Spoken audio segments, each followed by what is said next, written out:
So let's get into it. So get your business off life support. Who wants to get their business off life support? Anybody besides me? Anybody? Like the last 12 months have been with 7 rate hikes. It's been kind of scary for all of us. Our buyers were sitting at home scared to get off the couch. The sellers had their home on the market, and now they're having to pay all this closing costs, and they're not complaining about it, by the way. They're not complaining about it at all. They're excited to do it because now their home has to sell. So if you lined up 100 sellers and 100 buyers, and this was done recently, I was in a meeting, and they asked the sellers and the buyers, said, whose market is this? Is it a buyer market or a seller market? Guess what? They both said it was a buyer market or a seller market. So the conduit between those two is us. We help people realize whether it's a buyer's market or a seller's market. And that just depends on what side of the fence that we're on. We're either the listing agent or the buying agent. And our job is to keep people's emotions down and keep their sense of what's really happening in the marketplace high. That's our job. So here is a short video. You guys know I do a lot of public speaking, and this is one of my good friends, Inky Johnson. You can check him out. Check this out. You know, my mother had me when she was 16 years old, and I used to sleep on the floor, and I had 8 uncles in that same house, and they did everything under the sun, you know, going in and out of prison. And my mother, she worked at Wendy's, and she would get off work at Wendy's, and I would be about the last kid sitting in the park, and I would be waiting on my mother, because I didn't want to go home, because, you know, every other day or every other week, our front door would get kicked in because my uncles, they sold drugs. So every opportunity I got in solitude to cultivate a vision for my life, I took advantage of it. And one night, my mother came into the park, and I walked off the field, and I said, "Can you please introduce me to my father?"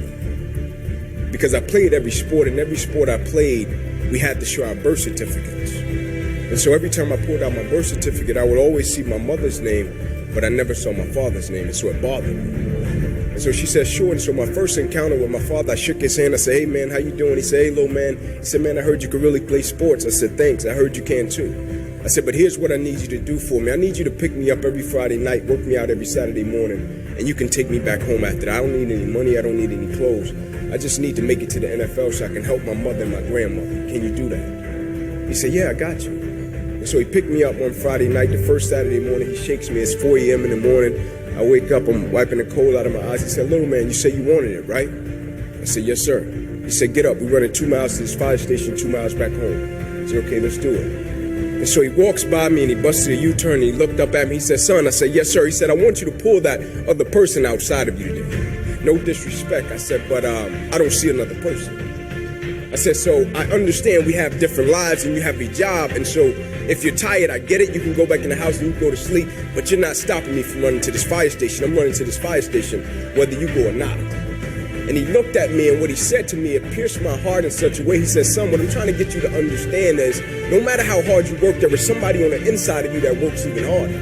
He said, "No matter how dedicated you are, there is somebody on the inside of you that's more dedicated. No matter how committed you are, there is somebody on the inside of you that's more committed. And you don't even know what commitment is yet. You think commitment is just saying, 'Yes, I'll do it.' But what commitment is staying true to what you said you were going to do long after the mood that you have set it in has left. Meaning on the days when you don't feel like doing what you said you would do, you get up and you do it anyway. That's what builds character." And he said, "I need you to understand the concept that there's another person on the inside of you, because one day in your life you will face something that's a lot tougher than you, and your strength and your drive and your commitment and your work ethic won't do it. You have to realize that it's something on the inside of you that's greater than anything that life can throw at you." And immediately I got it. And so when my life changed, not only did my football career end, I got a paralyzed right arm and hand behind it. Life changed overnight. But I was extremely grateful for it, because the whole time I understood that you have to tap into in order to get through one of the darkest, toughest, roughest moments of your life. There's another person on the inside of you. All right, some good motivation to start the day, man. That's my good friend, Inky Johnson.